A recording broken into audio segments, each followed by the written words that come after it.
Bueno, en este segundo video voy a terminar de presentar los métodos. Yo dije que iba a presentarlos a los cuatro en la primera parte, no me dio el tiempo. Voy a terminar de completar esta presentación. Recuerdo entonces, el primer método es el método de la intuición o tenacidad, que es el método por el cual el sujeto hace aquello que corporalmente siente, es decir, se guía por su sensación, por su sentimiento, únicamente por las afecciones. Eh, y yo decía que Samaha y Peirce le dan Peirce le da el nombre de tenacidad y Samaha retoma ese término también, por entender que allí lo que se juega en la sensación es justamente la incapacidad de tener en cuenta cualquier otra cosa que no sea la sensación. Y de ahí el concepto de tenacidad, la idea de que yo tenazmente hago lo que siento. ¿Sí? Y yo les advertía la importancia de no confundir el método de la intuición o tenacidad con yo hago lo que resulta, ¿no? La idea de yo hago lo que funciona, yo hago lo que me da buenos resultados. El buen resultado no tiene nada que ver con lo que yo siento necesariamente. Yo puedo hacer cosas que no traen objetivamente ningún buen resultado y sin embargo son lo que yo siento. ¿Sí? Cuando, por ejemplo, alguien dice, bueno, alguien es un fumador, ¿sí? Y no puede dejar el cigarrillo aunque sabe que le hace mal, aunque considera que debería, que no le está resultando, etcétera, sin embargo siente la pulsión por fumar, ¿sí? La sensación no tiene nada que ver con lo que resulta, sino con lo que siento compulsivamente como vocación de hacer porque así lo siento, ¿sí? El otro método que vimos es el método de la autoridad o la tradición, que estaba vinculado al contrario que el método de la tenacidad y el método intuitivo, en donde el sujeto hace como le nace. A este, en cambio, le nace no hacer como siente inmediatamente, sino recurrir a un otro. ¿Sí? Acá encontrábamos una diferencia muy importante en cuanto a el método. Acá lo que dijimos es que era también muy importante, hicimos esa salvedad, de no confundir autoridad con autoritarismo. Esto tenía que ver con ubicar a esta forma de conocimiento en el ámbito exclusivamente humano donde lo opera. ¿Y por qué decíamos esto? Porque dijimos que el método de la autoridad funciona allí donde la autoridad ejerce su potencia, ejerce su dominio, no de un modo físico, no de un modo corpóreo, sino de un modo simbólico, por medio de mandatos, por medio de norma, por medio de tradiciones, ¿sí? Y por eso decíamos que encontrábamos tres grandes características para el mundo de la autoridad humana. Por un lado, el hecho de que la autoridad humana se da en ausencia, es decir, que el subordinado obedece la norma aunque el líder no esté presente de manera coyuntural o de manera definitiva. Es decir, cuando yo les daba el ejemplo de mi hija que no agarraba los videos aunque yo no estuviera presente, pero también podemos entenderlo como yo respeto la tradición de mi familia, aunque mis ancestros que instauraron esas tradiciones ya no están. Yo no obstante sigo rindiéndoles tributo, honor, etcétera, etcétera, porque considero que siguen siendo valores, ¿no? Y por otra parte, el hecho de la importancia del reconocimiento en el campo de la autoridad. Y acá entramos de lleno con el carácter juridiforme que ya hemos nosotros mencionado, porque acá decíamos que era muy importante en el campo humano que el hecho de que en la relación de autoridad entre el sujeto que la ejerce y el sujeto que queda subordinado, el sujeto subordinado es clave en el vínculo de la autoridad. A diferencia del autoritarismo, en donde juega un papel muy insignificante el sujeto subordinado, apenas es alguien que no estorba, como decíamos en el ejemplo del simio. En el campo de la autoridad, el sujeto subordinado no es alguien que no estorba, es alguien que debe hacer algo siguiendo ese valor. Por lo tanto, la autoridad lo que debe lograr es que ese sujeto esté convencido de la norma, debe educarlo. Por eso Samaja habla ahí de la mediación didáctica. En el campo de la autoridad necesitamos educar. No basta con amenazar, no basta con impedir que alguien haga algo. Hay que formar, hay que modelar el espíritu del otro, hay que educar, conducir las pasiones. Todo este proceso que nosotros realizamos con los niños y las niñas que formamos tiene que ver con esta lógica del inculcamiento de los valores de tradición. Esto va de la mano, también decíamos, de que la consecuencia de todo esto es la capacidad de un grupo de tener una única creencia, es decir, de que el subordinado finalmente cree lo mismo que su autoridad le ha dicho. Es decir, no hay algo así como lo que pasaba en el campo del autoritarismo, en donde el otro no hace porque está presente el líder y entonces le tiene miedo a la reprimenda. Entonces, digo, no hay eso. Lo que hay, en cambio, en el campo humano es un obedecer, porque el obedecer implica estar en el grupo. ¿Sí? Yo les daba el ejemplo de la perrita, que por muy inteligente que era, no había llegado a ser capaz más que de controlarse cuando estábamos nosotros. Cuando no estábamos nosotros, esa ley, de alguna manera, ese mandato, que de alguna manera nosotros actuábamos, si es que ella llegaba a entrar al placar o llevarse algún calzado, ese impedimento para ella desaparecía si no estábamos. ¿Sí? En ese sentido decimos que la perra no creía entonces que era ese un mandato válido, simplemente no lo hacía cuando estábamos nosotros. Cuando no estábamos nosotros dejaba de creer, entre comillas, que eso era malo y lo hacía. En cambio, un sujeto, como decíamos en el caso de mi hija, por ejemplo, que hace aunque la autoridad no está, es alguien que finalmente ha empezado a entender que eso que hace o que no hace es una creencia genuina, auténtica, legítima, y por lo tanto cree en ella también, cree en el mandato. ¿Sí? A esto referíamos con la necesidad de diferenciar autoridad de autoritarismo. Entre las características eminentes del método de la autoridad está, y la menciono porque para entender sobre todo el tercer método, que es el de la filosofía, es que este modo particular de conocimiento, en donde yo conozco a partir de lo que otro me dice, tiene la característica de lo que podemos llamar la actitud dogmática de la autoridad, es decir, el carácter de incuestionable con el que se presenta la creencia. La creencia baja como mandato sagrado, como cosa que es así y no se discute. Digo, no puede apelar tanto a los mandatos paternos, maternos de los niños, como a los mandamientos religiosos. ¿Sí? Cuando Moisés recibe las tablas de la ley ante la evidencia de Dios y Dios le dice que le vaya a llevar a su pueblo estas tablas y la buena nueva de que Dios se le ha revelado, y Moisés le pregunta, y cuando me pregunten de vos, me pregunten quién sos, ¿qué les debo responder? Dios responde que yo soy el que soy. ¿Esto qué significa? Que no se pregunta, se obedece.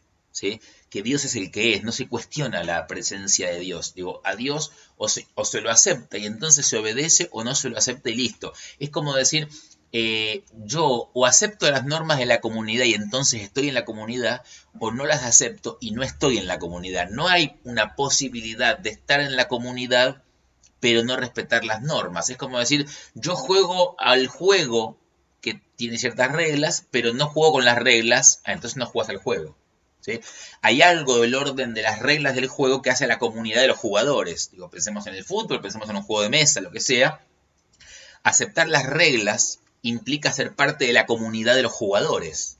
El que quiere ser jugador pero no quiere aceptar las reglas se está autoexcluyendo. Por lo tanto, la regla no está sometida a cuestionamiento, no se deja que se la cuestione en particular. Dentro de lo que es el método de la autoridad, estos mandatos, estas premisas, están fuera de todo cuestionamiento. Y decíamos que el no estar en cuestionamiento dependen no solamente de que hay un sistema de sanciones previsto para quien las quiera cuestionar eventualmente, sino que además no hay buenas razones para el sujeto que está subordinado a la autoridad, que ha aceptado, que reconoce a la autoridad, no hay buenas razones para cuestionar la autoridad.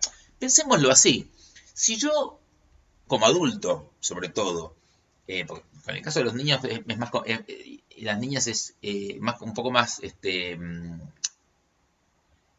complicado entenderlo desde el punto de vista de que en el niño se juegan otras variantes que tienen que ver con la minoría de edad y las cuestiones legales. Pero pensemos en el adulto. El adulto también tiene vínculos de autoridad un poco más laxas, pero tiene vínculos de autoridad. Es decir, el adulto elige sus autoridades, el niño no las elige, el niño las padece simplemente. En cambio, el adulto elige sus referentes, sus maestros. Pensemos en un maestro, en un referente que nosotros consideremos valioso para nuestra vida, para nuestra profesión, para nuestra, etcétera, etcétera, etcétera, al cual le pedimos opinión, le pedimos algún consejo. Luego, piensen ustedes, cuando alguien tiene a estos referentes y uno le pide algún consejo, es extraño pedirle consejo a alguien a quien le reconocemos cierta autoridad o pedirle algún tipo de socorro y ayuda para que nos ayude a resolver algo y al mismo tiempo cuestionarle eso que nos está diciendo. No digo que sea imposible, pero digo, es extraño. Por algo uno está consultando a esa persona. Por algo uno ya está reconociendo en la consulta que esa persona lo que le vaya a decir tiene cierta significatividad. En ese sentido, el carácter de incuestionado no va solamente del lado de no me discutas porque te golpeo, va del lado de no te voy a cuestionar porque para eso te estoy consultando, porque parto de reconocerte. ¿Sí? El reconocimiento implica no estarte cuestionando todo el tiempo, a todo momento. En eso consiste el método de la autoridad. Cuando se pasa a otra instancia en donde yo todo el tiempo estoy cuestionando lo que el otro dice, pasamos a otro método distinto ya. ¿Sí? Mientras yo acepte de manera crítica la autoridad que ese otro tiene sobre mí, y de algún modo yo me dejo ayudar, convencer, me guío por esos preceptos sin demasiado cuestionamiento, me muevo dentro de este terreno que llamamos el principio de autoridad. Esto nos sirve para entender por dónde va a pasar el tercer método. El tercer método, entonces, implica justamente la no solo posibilidad, sino la necesidad de que el sujeto someta a un cuestionamiento las creencias, no solamente las del otro, sino la propia incluso. Es decir, ¿dónde aparece el método racional, reflexivo, filosófico? En la actitud del filósofo, en la actitud del hombre filosofante, del hombre del pensamiento crítico, que no acepta de buenas a primeras ninguna creencia, ni la que le propone un otro,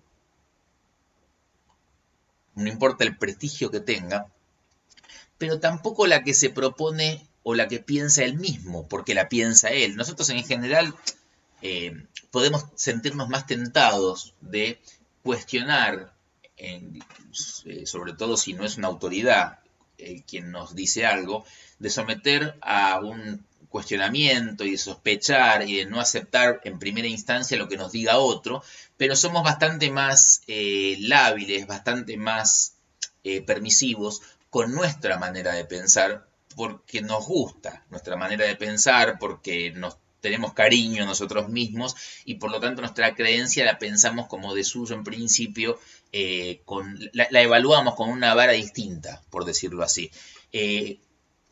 La filosofía, ya desde la antigüedad, consideró que la primer barrera, el primer obstáculo que el sujeto reflexivo tenía que tratar de superar era esa arbitrariedad consigo mismo, ese dejarse pasar, ese permitirse pensar de cualquier manera, no darme por sentado que yo también puedo estar equivocado, no dar por sentado que yo tengo la razón porque lo pienso yo, ¿sí? Es decir, acá empieza a aparecer la necesidad de someter también mi creencia a una evaluación reflexiva. ¿Y en qué consiste esta evaluación? Bueno, se somete la creencia mía y la de los otros, es decir, acá aparece la idea de que hay varias personas que frente a una incertidumbre proponen respuestas. Y la pregunta es, ¿cuáles vamos a asumir? Antes asumíamos lo que decía la autoridad, ahora ya por algún motivo no aceptamos lo que dice la autoridad. Por lo tanto, parece que podemos empezar a discutir y a debatir. Y si se discute y se debate es porque se están peleando, disputando diversos tipos de creencias. ¿Cuál vamos a asumir? Bueno, la filosofía dice se va a asumir aquella que se considere más razonable. Tanto Peirce como Zamaja hacen referencia a esto. Digo, la idea de se acepta una creencia en la medida en que ella resulta válida, aceptable, verdadera, porque es razonable.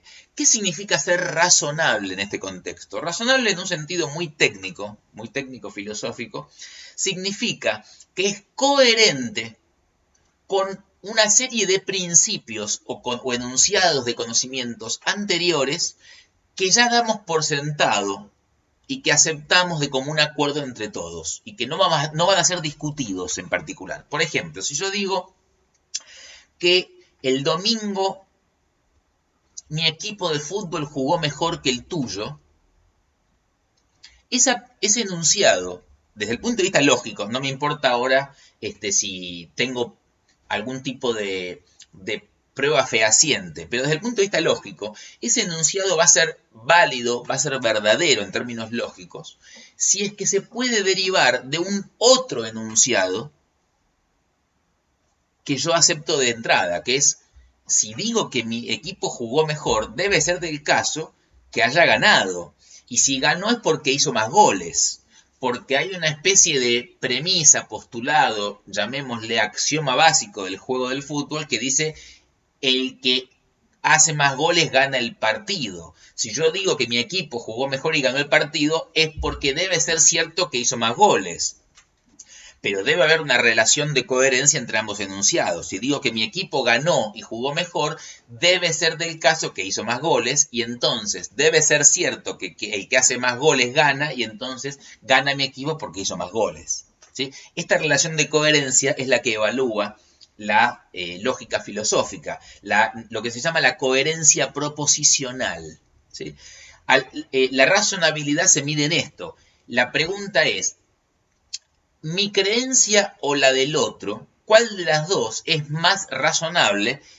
La pregunta apunta a cuál de las dos está más cerca del principio, cuál de las dos está de alguna manera es más coherente, se deriva mejor, es más deducible de la premisa que ambos acordamos de común acuerdo y que no estamos discutiendo. Quien discute si su equipo jugó mejor que el otro, si dos personas de equipos contrarios que se enfrentaron el día domingo discuten quién ha ganado el partido, no están discutiendo el enunciado básico que dice que el que hace más goles gana. Si discutieran eso, ya no pueden discutir más nada.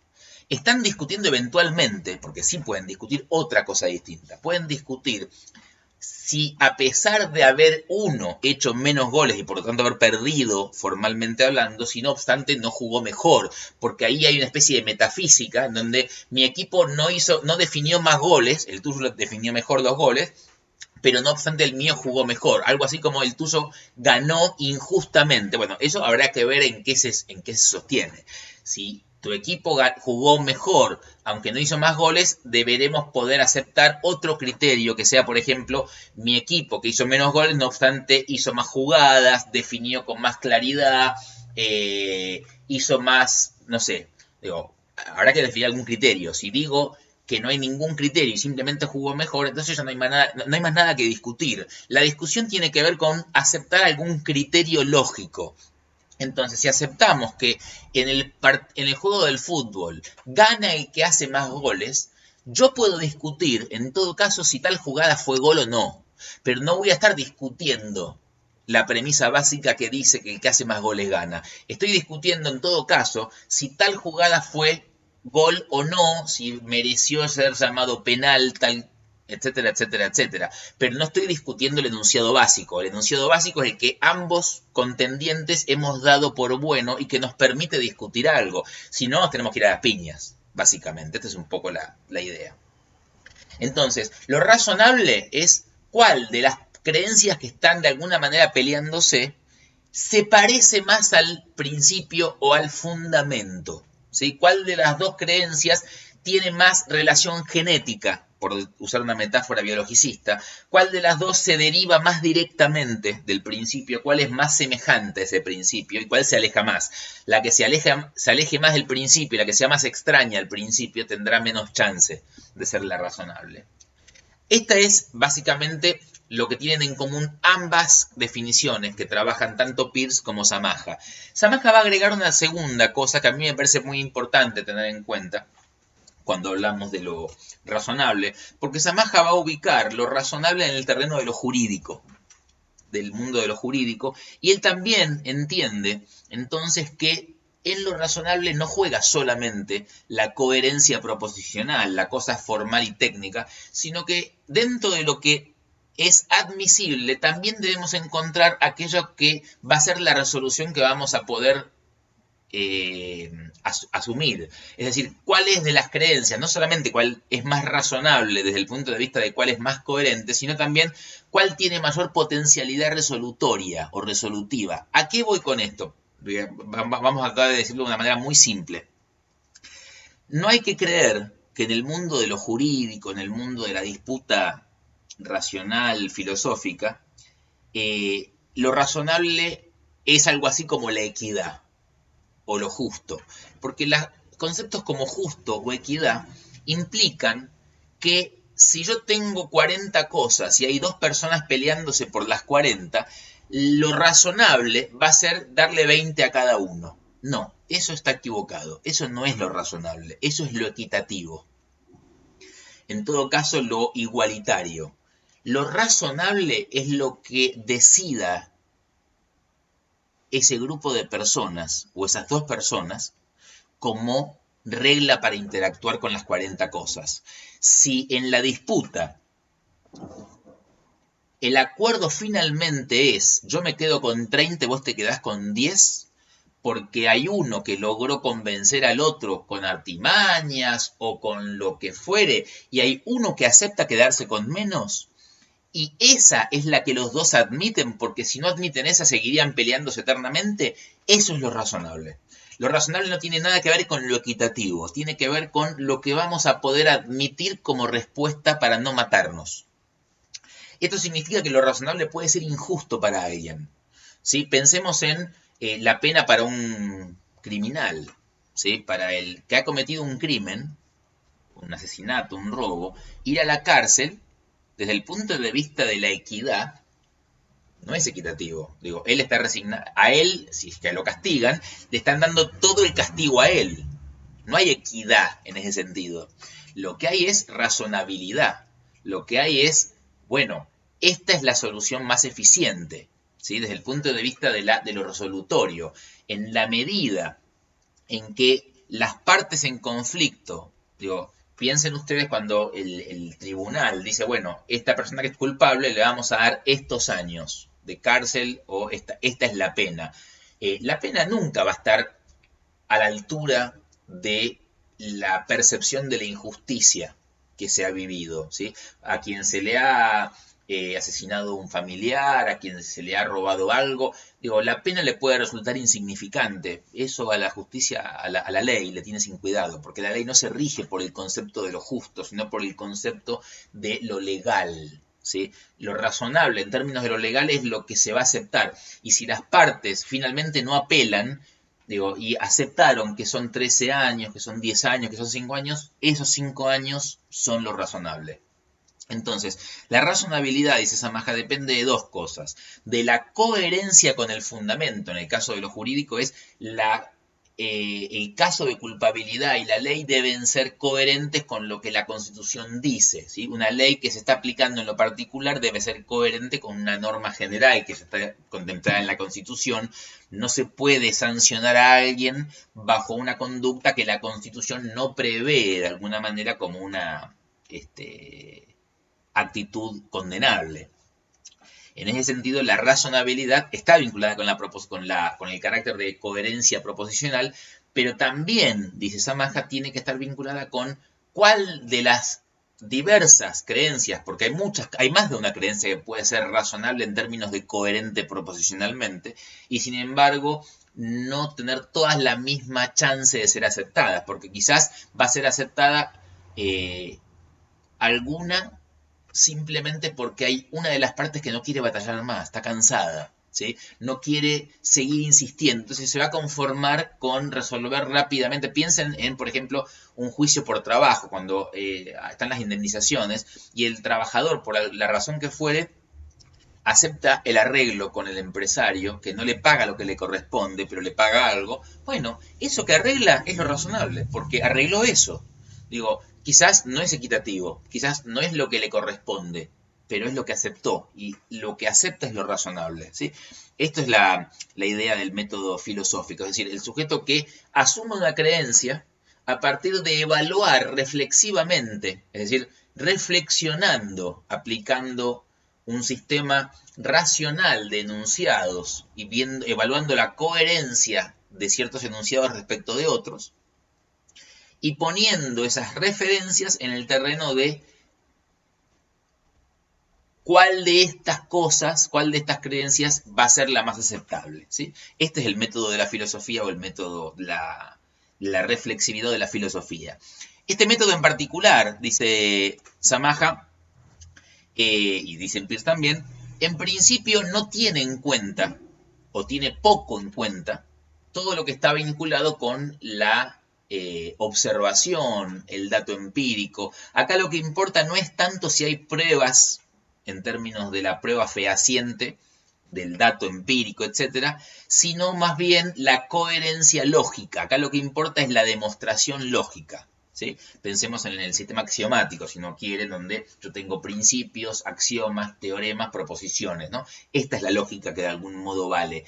El hecho de que la realidad empírica no sea o no se adecue realmente a lo que mi sistema proposicional dice, bueno, esto a la filosofía, mientras la filosofía seguía solo por el método metafísico reflexivo, un poco la tiene sin cuidado. Es algo así como si el mundo empírico no hace lo que mi pensamiento dice que está bien pensar, bueno, esto peor para la realidad empírica, ¿no?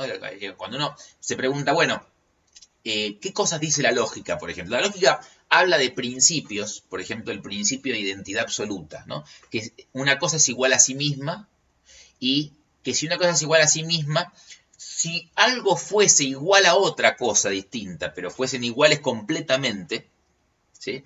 Lo que se sabe de una sirve para la otra, ¿sí? Porque son idénticas. Ahora, en el mundo empírico, no hay nunca dos cosas exactamente idénticas. Ya lo hemos charlado cuando veíamos el tema de la variabilidad del mundo empírico.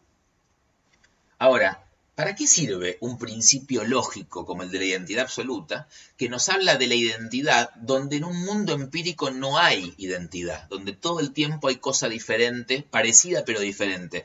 Bueno, a la lógica no le preocupa demasiado eso. Digo, de hecho, los científicos permanentemente están de alguna manera en conflicto entre sus sistemas teóricos, que se rigen por sistemas proposicionales y conceptuales, y el mundo empírico con el cual deben irse acomodando. Digo, ni el pensamiento se acomoda pasivamente a lo empírico, como uno supondría, ni es verdad tampoco que el mundo empírico vaya a quedar completamente relegado en todo momento, pero es verdad que en el mundo filosófico, donde domina el terreno de la metafísica, tiene mayor peso el terreno de la demostración lógica, el terreno de la coherencia, que la referencia a hechos empíricos. No es importante el hecho empírico, sino la coherencia, lo verosímil, la derivación deductiva. ¿Sí? El método en donde empieza a importar efectivamente la prueba empírica es el método científico. En el método de la ciencia sí encontramos esta otra forma de producir conocimientos. ¿En qué consiste esta forma de producir conocimientos? En que el sujeto ahora va a aceptar una creencia solamente a título de hipótesis, la va a aceptar, es decir, como un condicional, quiere decir esto, y va a evaluar no solamente su coherencia proposicional, que sí le puede importar, sino su capacidad predictiva. ¿Qué quiere decir predictiva? Que yo voy a asumir una creencia, voy a tomarla como si fuese buena, pero voy a evaluar si lo que ella dice es consistente con ciertas cosas que yo puedo observar que ocurren en el terreno empírico. Por ejemplo, yo digo, yo creo que como hipótesis, si yo estudio por lo menos 2 horas todos los días y leo el material que tengo que leer y hago los trabajos en tiempo y forma como los tengo que hacer, como me dicen que los haga, y etcétera, etcétera, etcétera, yo voy a obtener buenos resultados en mi desempeño académico. Esta es una hipótesis, puede ser cierta, puede no ser cierta, puedo sentir que está bien, puedo no sentir que está bien, puedo tener la sensación de que si yo me tiro a chanta igual me van a aprobar, yo puedo hacer lo que quiera. Ahora, si me quiero comportar al modo científico, si quiero comportarme según lo que se llama el método hipotético deductivo de la ciencia, lo que en principio tiendo a hacer es esto. Bueno, si esta hipótesis de que haciendo esto yo voy a obtener este resultado bueno académicamente, esto si lo quiero poner a prueba, si quiero saber si es cierta esa premisa, si es cierto eso y vale la pena adoptarla para otras materias también, esta estrategia de estudio, bueno, entonces significa que si yo hago eso con esta materia, que si yo estudio estas horas, si yo hago esto, esto y esto, deberé ser calificado por el equipo docente con tal tipo de calificación mínima, es decir, entre 8 y 10. Si eso no ocurriese, si yo no obtuviese esas calificaciones, entonces deberé revisar mi hipótesis. Es decir, la creencia que se asume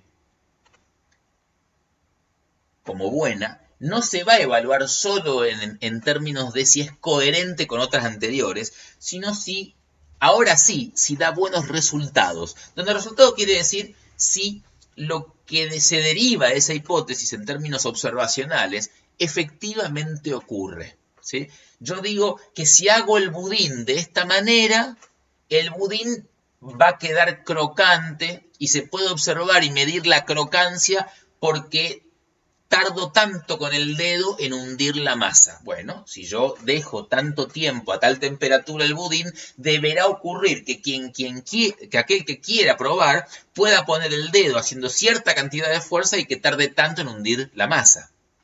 Eso es una hipótesis, ¿sí? Entonces, en el mundo del método científico, ya no solo importa la coherencia, sino también lo que se llama la consistencia empírica, la necesidad de que mis sistemas de enunciados se correspondan con un sistema de hechos observados, experimentados. ¿Sí? A esto refiere el concepto de la capacidad predictiva o predictora de una hipótesis. Por supuesto que este cuarto método de fijar creencias implica o presupone una noción, un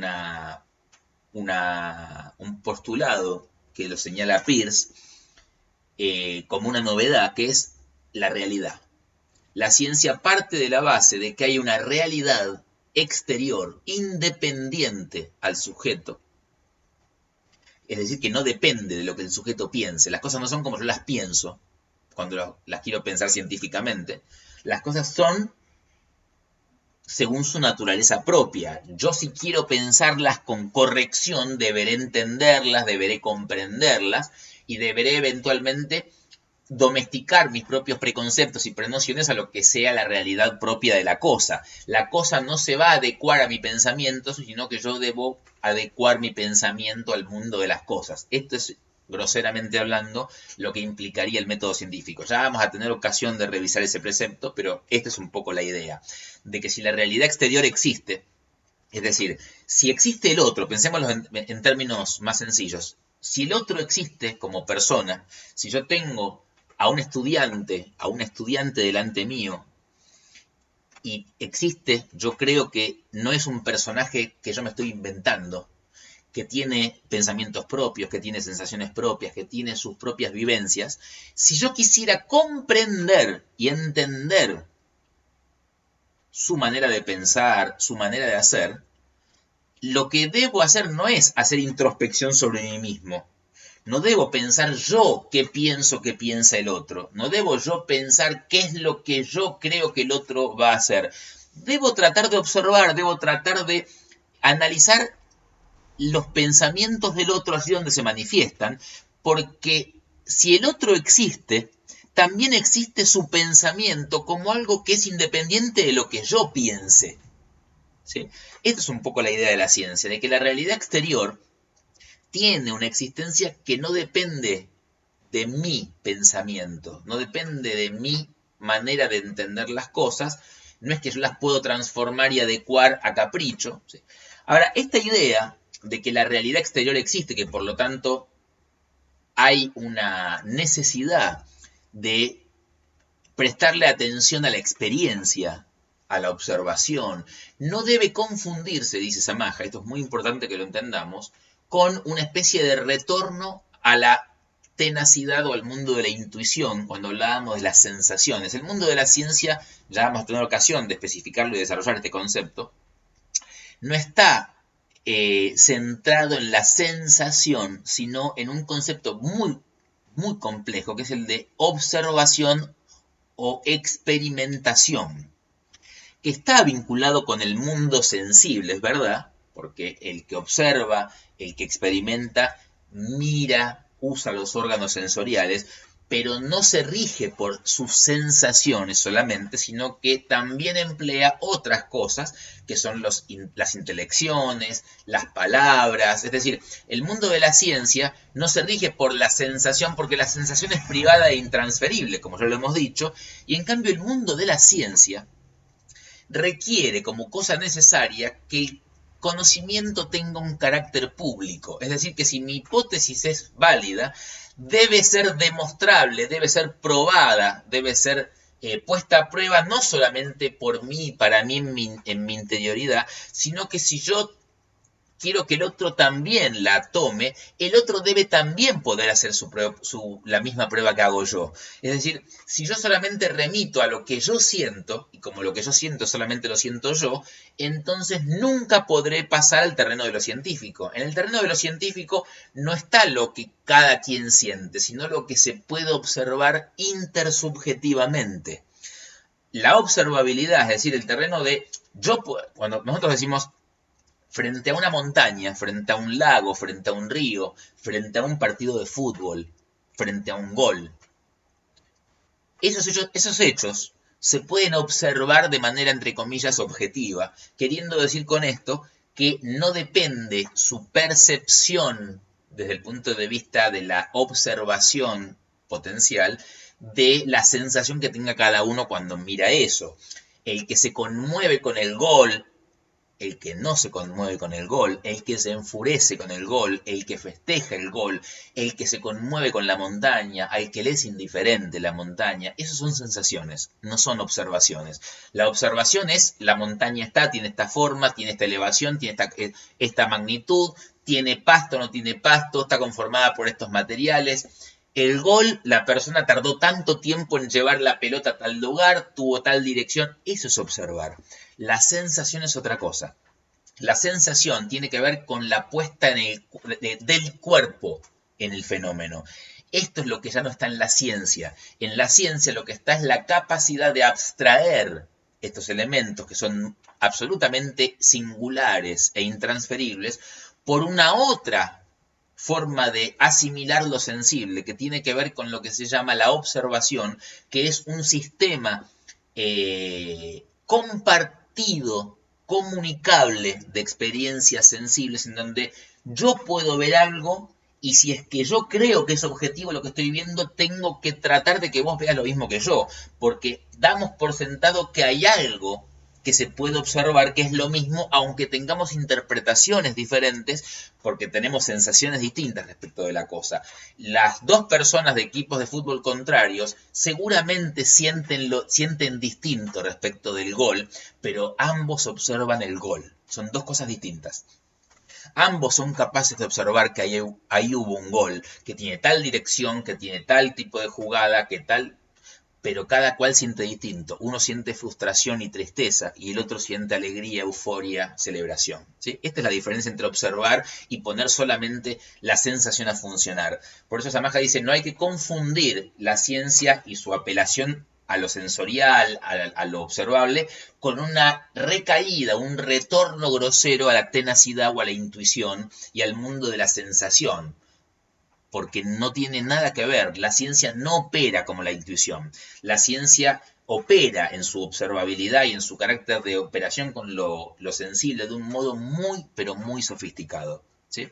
Bueno, estos son los 4 métodos que Samaja y Peirce presentan, la tenacidad o intuición, el método en donde hago lo que el cuerpo me dice, sin mediación alguna, es decir, sin atender a lo que otro dice, sin hacer una reflexión sobre lo que siento, es decir, hago de manera directa, y sin hacer un experimento, un testeo, no pruebo, no hago una prueba, no, me mando a hacer, ¿sí?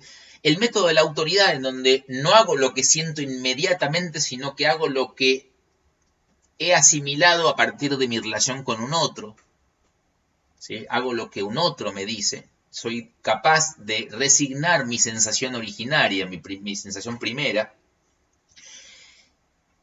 El método de la filosofía o de la reflexión, en donde el sujeto ya no hace lo que le nace corporalmente, pero tampoco lo que un otro le dice, sino que solamente va a creer aquello que le resulte racional y reflexivo y razonable a partir de una evaluación de la creencia del otro, pero también de la propia, a partir de lo que se llama el debate, la discusión.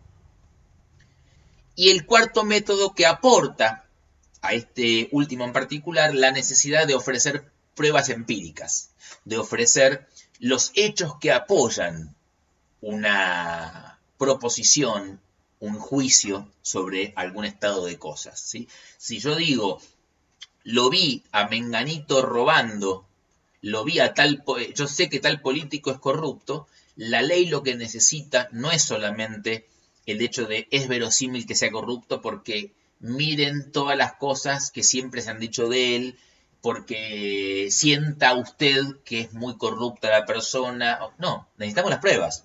¿Dónde está el registro de esa corrupción? ¿Dónde está la filmación? Si no hay nada de eso, no se puede enjuiciar a nadie. Hay lo que se llama ausencia de pruebas, ¿sí? La prueba empírica es aquello que le da finalmente entidad experimentable a un juicio, ¿sí? Ahora bien, hasta acá hemos presentado los métodos en su diferencia, ¿sí? Ustedes han visto que cada uno es diferente, y no solamente diferente, se presenta como opuesto. Quizás se ve más en algunos que en otros. Decíamos que en el caso de la intuición o tenacidad, el sujeto hace lo que le nace.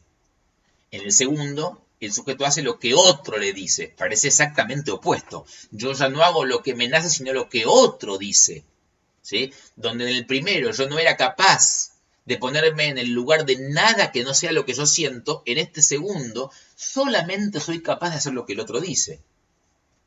Ahora, en el segundo, yo no cuestionaba nada. En el tercero cuestionó todo, ¿sí? No solamente es distinto, es opuesto, es contrario. No es tan fácil quizás ver la diferencia entre el tercero y el cuarto en este sentido de la oposición. Decíamos que en el campo de la ciencia y de la filosofía, la diferencia está en que la filosofía considera fundamental la coherencia y lo resolutorio únicamente. No tiene sensibilidad, no le presta ninguna atención significativa a lo que podemos llamar la prueba empírica. La prueba empírica, en el mejor de los casos, es una confirmación secundaria que puede apoyar o no, pero si no apoyara, nadie dejaría de creer en esa creencia porque no está la prueba empírica, porque a la filosofía, los sistemas filosóficos, vamos a decirlo así, se sostienen a pesar de la ausencia de pruebas, ¿sí? A pesar de la ausencia de pruebas, ¿por qué? Porque lo que a la filosofía le importa es la coherencia lógica. Los sistemas de pruebas empíricos le resultan secundarios. Ahora, esto se invierte en el mundo de la ciencia. En el mundo de la ciencia pareciera que la prueba empírica es decisiva. De manera tal que un conocimiento nunca va a ser científico si no llega a ser consistente con un sistema de hechos probables. Probables en el sentido de lo probatorio, no probable solamente de que sea probable. De dar una prueba de que esto ocurre efectivamente, ¿sí? En ese sentido, la ciencia se presenta como opuesta a la filosofía en el sentido de darle a la realidad exterior una entidad que la filosofía no le da. La filosofía le da entidad solamente al fundamento, al principio, no en cambio a la realidad exterior. La realidad exterior es lo que aporta de algún modo el mundo de la ciencia. En este sentido, quizás recuerdan cuando presentamos la materia que dijimos que la ciencia aparece como este modo de conocimiento que pretende conocer el mundo exterior, el mundo empírico, el mundo terrenal. Es decir, un método que pretende romper con la introspección. Pensemos que digamos, durante gran parte de la Edad Media, por ejemplo, los filósofos, los hombres de que estaban vinculados con el conocimiento, consideraban que el mundo empírico, el mundo sensible, no tenía sentido conocerse, porque era etéreo, porque era corrompible, porque era irracional, porque no era lo importante era conocer el mundo del alma, el mundo del pensamiento, el mundo del más allá, porque era el mundo al cual estábamos destinados, imbuidos de una filosofía muy cristiana, ¿sí? Estábamos destinados a estar cerca de Dios, ¿sí? De manera tal que nada de lo terrenal era loable y incluso era pecaminoso. De manera tal que tardíamente, hacia el fines de la Edad Media, es que la ciencia empieza a tener en cuenta que el mundo terrenal no solamente no es malo, sino que además no es irracional y puede ser conocido, y que conocerlo es también conocer, esto lo pensaron los propios cristianos, y que conocer el mundo empírico es también conocer el modo en el que Dios opera. Ahora, esto implicó una concepción diferente de que el mundo empírico era algo que tenía entidad y que valía la pena conocerse, ¿sí? Esto no es de toda la vida, y por eso decimos que todos los métodos se encuentran en el mundo, pero no todos han tenido conciencia de su querer conocer ese mundo. Esa conciencia solamente la tiene el método científico, y por eso es que le da el lugar que le da a los hechos empíricos, ¿sí? En ese sentido, el mundo de la ciencia, los conocimientos científicos, para llevarlos a un terreno que a ustedes les va a ser un poco más cercano, los conocimientos científicos son válidos en tanto y en cuanto puedan dar lugar a producción tecnológica, puedan dar lugar a la generación de instrumentos, de herramientas, de tecnologías. Un conocimiento que solamente es pensamiento y que no puede producir nada, que no genera nada, que no se traduce en ninguna técnica, en ninguna tecnología, es una pura idea. La idea, mientras no logra consustanciarse con el terreno de lo empírico, es solamente una especulación, ¿sí? En ese sentido, el concepto de lo científico y lo tecnológico van de la mano.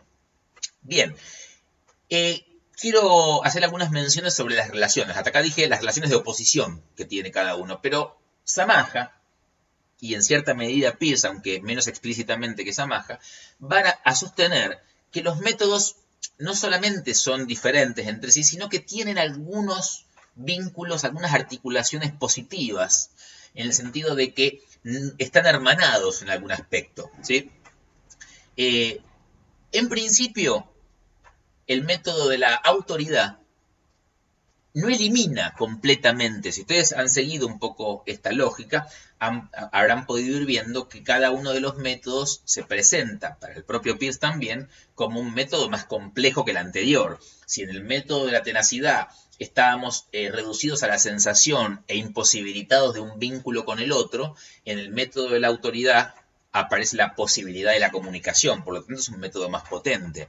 Ahora, es un método que nos impide entrar en contacto con otra comunidad diferente, porque mi comunidad tiene este pensamiento y si me pongo en contacto con otra familia que piensa distinto, no, etcétera, etcétera. Y ahí es donde entra el terreno de la filosofía, donde parece un método más, y Peirce lo dice, es un método superior intelectualmente, etcétera, etcétera. Lo mismo pasa con la ciencia, es decir, que pareciera que los métodos van complejizándose, van progresando en su complejidad y haciéndose cada vez más sutiles en su manera de operar. Ahora bien, ¿qué pasa con los métodos anteriores? ¿Se acuerdan que en nuestra primera clase yo hablé de cómo se piensa el cambio? ¿Lo nuevo elimina lo anterior o de alguna manera se conserva? Bueno, acá encontramos, por ejemplo, esto. En el método de la autoridad, una vez que aparece la autoridad, uno daría a pensar que toda sensación inmediata tiene que dejar de tener operación. Debe dejar de operar para que justamente opere la autoridad y el mandato del otro. Bueno, pero esto no ocurre. ¿Por qué no ocurre? Porque en el fondo nosotros decíamos que el método de la autoridad realmente se define de manera categórica cuando el otro reconoce y asume la creencia como propia. Ahora, asumirla como propia implica tener la vivencia de que esto es mío, la vivencia de que esto no es ya del otro, yo me lo he apropiado, por lo tanto, hay algo del orden de la sensación, de la vivencia, de la internalización, por eso decíamos que se daba difícilmente el cuestionamiento, porque el sujeto que asume la creencia como propia difícilmente la cuestione también, ¿sí? En este sentido, hay algo en el método de la autoridad, una vez que está asimilado el sujeto a la autoridad, una vez que la reconoce, hay algo de tenacidad e intuición que se conserva, incluso en su defender dogmáticamente una creencia por autoridad frente a un otro que no la admita y él sí admitirla, decir, bueno, estás así porque lo dice mi mamá, porque lo dice mi papá, porque lo dice mi religión. Esto es una conducta tenaz también, ¿sí? Hay algo de la conservación de lo anterior en el método siguiente. En ese sentido, por eso se oponen, pero también se conservan. ¿Qué se conserva del método de la autoridad en el método filosófico? Bueno, se conserva el dejar fuera de cuestión los enunciados o los elementos básicos que permiten que discutamos. Decíamos hace un rato que los que se enfrentan para discutir quién ha ganado el partido no están discutiendo las reglas del juego del fútbol, no están discutiendo el valor de esas reglas, están discutiendo en todo caso si se aplica la regla o no. Es como decir, quienes están en un juicio, en un litigio, no se está discutiendo el valor de una ley, se está discutiendo si tal sujeto debe ser sancionado con tal ley o no, si tal sujeto robó o no. Si tal sujeto robó, se le aplicará la ley que le corresponde. No estamos discutiendo si la ley de la propiedad privada es válida o no. Para discutir eso hay otro momento. Mientras la ley ya está sancionada, no se la discute. Si se las tuviese que discutir mientras se está haciendo el juicio, no podríamos enjuiciar a nadie. En este sentido, hay algo que el método filosófico conserva de la autoridad, muy poquito, pero tiene que ver con esto de discutimos las creencias, pero no los preceptos de base. Es como si yo dijera, discutimos lo que ponemos sobre la base, pero no la base misma, porque si discutimos la base nos hundimos, ¿sí? Tenemos que estar de alguna manera unificados en esta base, para estar sólidos, para poder desde acá consensuar. Es decir, para decirlo una idea muy simple, quienes se sientan a legislar, quienes se sentaron alguna vez a decir construyamos leyes para poder convivir, partieron de la base de que querían dejar de matarse entre ellos. Mientras no tuviesen esa vivencia básica, ese precepto de la vida es lo primero y la paz es lo primero y eso lleva a poder subordinar incluso apetencias personales y por lo tanto me va a implicar renunciar a cierta cosa, bueno, entonces yo soy capaz de admitir esa cosa básica para poder legislar. Podemos legislar porque tenemos eso de base. Si no tuviésemos ni siquiera eso como base, no tenemos manera de legislar nada, ¿sí? En ese sentido. Ahora, ¿qué se conserva de la filosofía en el campo científico? Bueno, esto quizás es bastante más fácil. En el campo de la ciencia se conserva la coherencia proposicional. Es decir, las hipótesis no solamente se van a aceptar por su consistencia empírica, que es lo más importante también finalmente, sino que la consistencia empírica debe ir de la mano de la coherencia de la hipótesis nueva respecto de un sistema teórico precedente. Es decir, la teoría científica tiene algo de carácter de progresivo, en el sentido de que una teoría, cada hipótesis no vive en un mundo aislado, sino que vive en un mundo integrado que se llama el mundo de la teoría, junto a otras hipótesis con las que debe hacer un sistema. Esto lo vamos a ver cuando veamos el método de la ciencia en particular y veamos todo el fenómeno, pero básicamente quiere decir que las hipótesis no están sueltas, no son entidades aisladas como islas en el mar, sino que son como ciudadanos de un único reino, y como ciudadanos de un único reino deben poder tener comportamientos coherentes. Una no puede ir en contra de la otra, ¿sí? Esta es un poco la idea. En ese sentido hay algo que la ciencia sigue tomando de la filosofía en esto de lo proposicional. Ahora, está claro que los métodos se oponen, pero se conservan no de la misma manera en la que eran antes, se conservan superándose, se conservan siendo cada vez más complejos los métodos siguientes. La tenacidad, por ejemplo, decíamos que queda conservada en el método de la comunidad humana, para decirlo de una manera muy sencilla. El método de la tenacidad que implica el dominio de la sensación, el dominio de la afección, el dominio de la pasión sigue estando en el método de la autoridad, no es que no está, pero tiene que estar subordinada, tiene que estar funcionalizada en función de la vida en grupo, de manera tal que ninguna sensación que yo tenga que vaya en contra del grupo puede tener validez, de manera tal que las sensaciones solamente podrán tener curso en tanto y en cuanto son funcionales al grupo. Esto implica la oposición, pero conservación y superación, que finalmente el método anterior no queda eliminado, tiene que conservarse porque no puede no conservarse porque el método siguiente lo necesita, pero tiene que quedar conservado de un modo resignificado, no puede quedar igual. Pensemos en esto. Cuando dos personas se ponen en pareja, está claro que yo no puedo anular las individualidades, porque si anulo completamente las individualidades, la pareja también desaparece, porque la pareja está constituida por individuos finalmente, por entidades que tienen su singularidad. Si yo quisiera que haya una pareja absoluta sin individualidad, estaría llamada al fracaso esa pareja. Ahora bien, esto, no obstante, también significa que las individualidades deben resignificarse. Yo no puedo vivir en pareja como si fuese una individualidad absoluta, porque la pareja no es un mero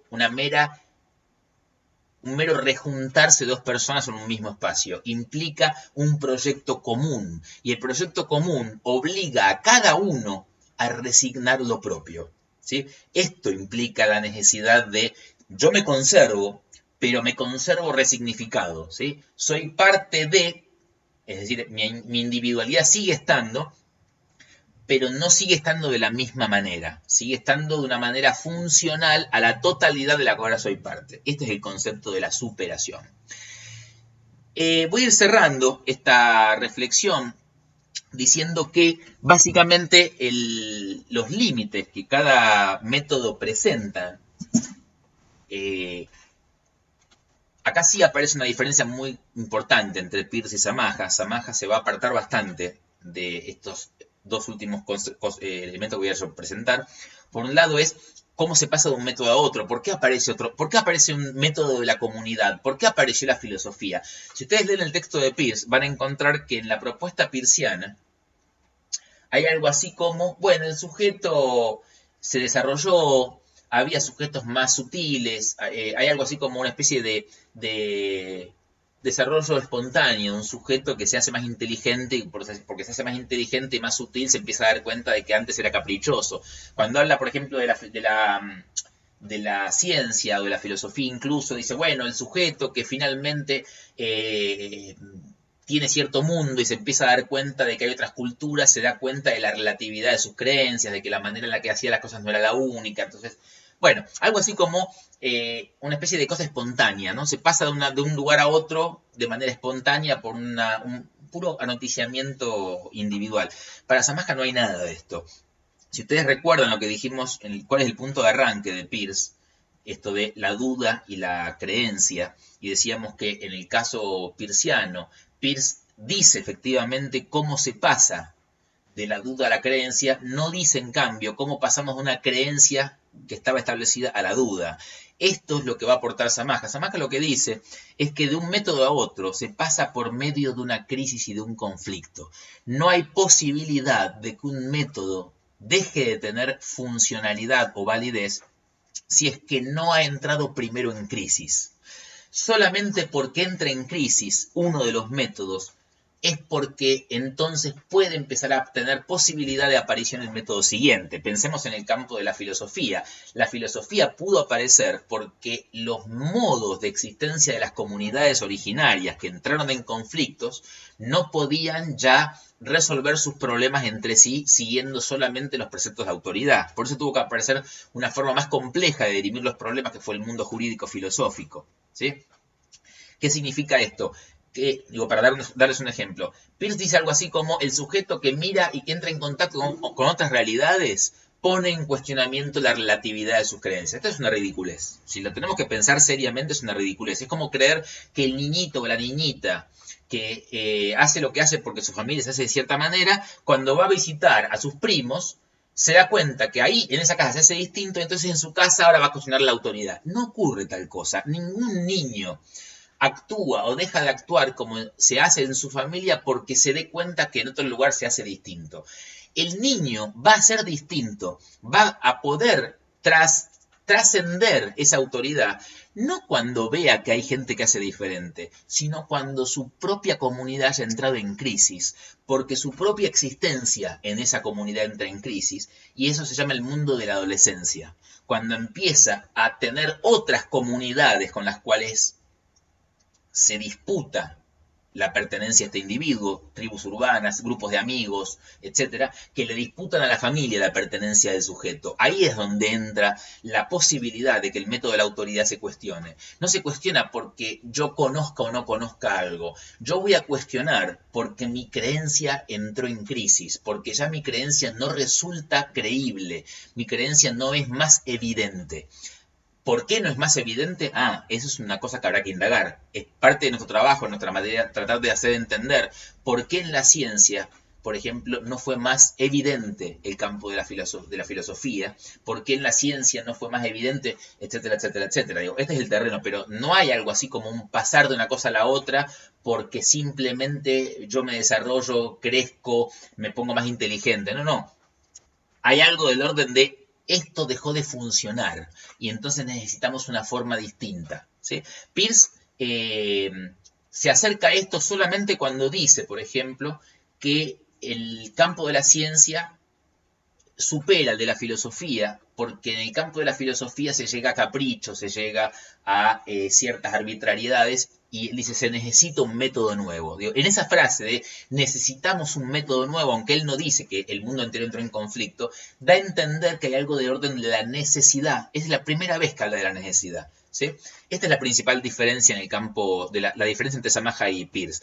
Samaja va a decir que cada uno de los métodos anteriores al método científico tiene una limitante básica, que es la subjetividad, entendida la subjetividad como el capricho, el encerramiento en sí misma de cada una de las formas, ¿sí? Habla de un centramiento en la corporeidad. Solo reconozco que la sensación es lo que vale. En la comunidad solamente reconozco que la tradición es lo que vale, y en el campo de la filosofía solo reconozco que el principio es lo que vale. Es decir, no reconozco que haya nada por fuera de mí que sea valioso. La ciencia parece que al reconocer esta realidad exterior permite dar lugar a que haya algo que permita la revisión de mis creencias, que no tiene que ver con la cosa interna, sino con la cosa exterior. Esta es la idea de cómo el método de la ciencia parece superar las limitaciones subjetivas del campo de los métodos anteriores. No porque la ciencia no tenga sujeto, esto es importante. La superación de la ciencia respecto de las subjetividades anteriores no es porque la ciencia no tenga su propia subjetividad también, es porque parece que la ciencia aporta un criterio de evaluación exterior que los métodos anteriores no admitieron. Esta es lo que Samaja va a proponer. Y con esto, básicamente, voy a decir estas últimas cositas. Esto de que los métodos se superan y que quedan conservados también lo encontramos sugerido en la propuesta peirciana, porque cuando Peirce habla de la ciencia, Peirce dice algo muy interesante. Dice que en el fondo el postulado de que la realidad exterior existe no es algo que la ciencia pueda comprobar empíricamente, es también un postulado filosófico en el fondo. Pero que él cree que la ciencia, no obstante, puede sostenerse y tiene mejor capacidad para defenderse, y da una serie de argumentos. Es muy interesante, yo se los puse acá en forma de gráfico de torta, y el de arriba, el de la hipótesis de la ciencia de arriba de todo es el concepto científico, porque es muy interesante porque Peirce dice y afirma que la posibilidad de la ciencia de sostenerse está vinculada con todos los elementos que tienen que ver con los métodos anteriores. Hace referencia al sentimiento, fíjense en el gráfico de abajo, habla del sentimiento de que la persona tiene, de que la ciencia es auténtica. Habla de que todo el mundo admita la ciencia, todo el mundo la utiliza, esto es algo que podríamos vincular con el método de la autoridad, con que mi comunidad se hace así. Y finalmente habla de la coherencia, de que no entra en contradicción. Ahora, la sensación lo colectivo, lo coherente, son lo propio de los métodos anteriores. Decir que la ciencia se valida o se justifica en su existencia por la sensación, por lo colectivo y por lo coherente, es decir, finalmente que la ciencia se justifica porque se apoya en los métodos anteriores. Aunque él no lo dice explícitamente, en ese parrafito que ustedes tienen en la página 10, dice exactamente lo que va a proponer Samaja, que la ciencia solo se puede comprender por su relación con los métodos anteriores. Ahí viene la frase de la ciencia a hombros de gigantes. No sé si conocen, seguramente conocen la frase, pero quizás no sepan de dónde viene la frase esa. Es una frase de un filósofo medieval que se llamó Alberto Magno y la refería a Aristóteles, diciendo que los medievales eran menos inteligentes, menos sabios que Aristóteles. Que Aristóteles para ellos era un gigante y que ellos en comparación con Aristóteles eran unos enanos intelectuales.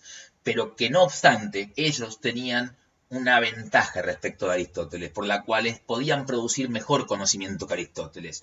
No porque ellos fueran más inteligentes, no lo eran. Para ellos Aristóteles era más inteligente que ellos. Pero ellos tenían algo que Aristóteles no tuvo. Ellos lo tenían a Aristóteles. Y él dice, el enano, a hombros de gigantes, mira más lejos y más alto que el gigante, ¿no? Esta idea de que la ciencia se apoya en lo anterior y por apoyarse en lo anterior es mejor que lo anterior, a esto responde nuestro concepto de la progresión, ¿sí? No a la eliminación de lo anterior, sino a la capacidad que tiene lo nuevo de resignificar y de conservar el elemento anterior. Finalmente, y con esto voy a terminar, la propuesta de Samaja respecto de cómo es que cada modo de conocimiento implica un modo de existencia. Esto lo toma, decía, como propuesta de Peirce, que sostiene esto es Peirce, pero Samaja va a hacer una corrección porque entiende que Peirce hace una lectura muy desprolija. No voy a detenerme en el detalle de las cosas que Peirce menciona, me basta simplemente con mencionar una sola, que es que para Peirce el método de la autoridad está vinculado con el mundo del Estado político y para Samaja no es, para Samaja el mundo del Estado político está vinculado con la filosofía precisamente. Voy a usar esta frase que dice, todo conocer trae un mundo a la mano, queriendo decir que todo conocer implica un mundo y un sujeto, algo que ya habíamos dicho de alguna manera cuando presentamos los ejes de la materia. Yo voy a proponer acá una correspondencia que la tomo de Samaja entre métodos y sujetos, y voy a dejar para la clase que viene terminar este cuadrito con lo que se llama el mundo, ¿sí? Diciendo que para Samaja el mundo de la tenacidad va asociado al sujeto corporal, a un cuerpo como sujeto, es decir, el tipo de sujeto que está involucrado en ese conocimiento es la percepción del cuerpo, la vivencia corpórea, mientras que en la autoridad el sujeto es la comunidad, la cultura. En el campo de la filosofía el sujeto es el Estado político, el ciudadano político, y en el campo de la ciencia el sujeto es la sociedad civil, el sujeto libre contractuante, el sujeto del mercado, podríamos llamarlo, ¿sí? Si yo quisiera, tomando un único sujeto, a una única individualidad como somos nosotros, cada uno de nosotros, yo diría, yo tengo un cuerpo y mi cuerpo tiene vivencias. Si yo solamente atiendo las vivencias, estoy en el marco de la tenacidad y como sujeto corpóreo. Si además me pongo a pensar en mis representaciones, en mis tradiciones, en mi manera de hablar, en mi referir a mis vivencias familiares, también soy comunidad, soy sujeto de familia, soy sujeto con tradiciones familiares, no soy solamente un cuerpo. Pero además soy un ciudadano político de un país llamado Argentina, que tiene derechos y obligaciones. Y además soy un sujeto del mundo capitalista, que por ser sujeto de ese mundo tengo derechos y tengo deberes y puedo establecer contratos libres y comprar y vender cosas en cualquier parte del mundo, independientemente de lo que el Estado de mi país quiera. ¿Sí?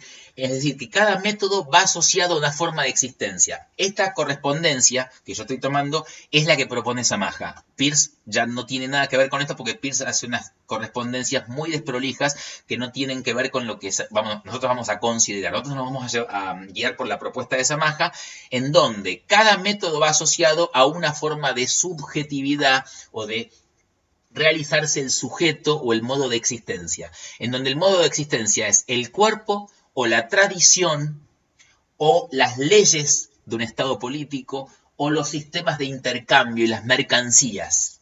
en un sistema capitalista. ¿Sí? Estos son los sujetos. La clase que viene vamos a retomar este cuadrito y vamos a hablar de los mundos que emergen de estas relaciones entre método y sujeto, porque cada método y cada sujeto va a estar asociado a lo que vamos a llamar una ontología, un mundo posible, un mundo que se reconoce como válido para cada uno de los campos. Bien, hasta acá esta segunda parte que ustedes se irán desarrollando y trabajando con los profesores de prácticos.